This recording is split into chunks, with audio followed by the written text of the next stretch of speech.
ஆண்டவர் இயேசு சொன்ன பேரபிள்ல ரொம்ப அழகான பேரபிள் எனக்கு ரொம்ப பிடித்தது. காணாமல் போன ஆடு. எத்தனை ஆடு காணாமல் போச்சு? ஒண்ணுதான். ரைட்.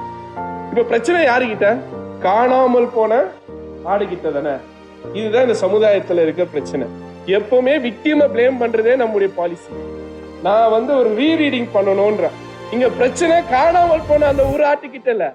இங்க கல்பரேட் என்னன்னா உட்கார்ந்து 99 ஆடு. அதனாலதான் பாவம் இந்த ஒரு ஆடு வெளியே போச்சு. இந்த சர்ச் பாலிடிக்ஸ் நான் பேசுறேன். இந்த 99 சேர்ந்து அந்த ஒண்ணு என்ன பண்ணிச்சு? வெளியே தப்பிச்சு. அதனால சாமி அந்த ஒண்ணை தேடி போயிருக்கிறார். நம்ம கேட்கலாம், ஆண்டவரே 99 இங்க இருக்கு, அந்த ஒண்ணை போய் வெளியே போய் தேடிட்டு இருக்கீங்களே, அது திமிர எடுத்து போய் வெளியே போயிருக்கு. இல்லைங்க, அது பாவம்.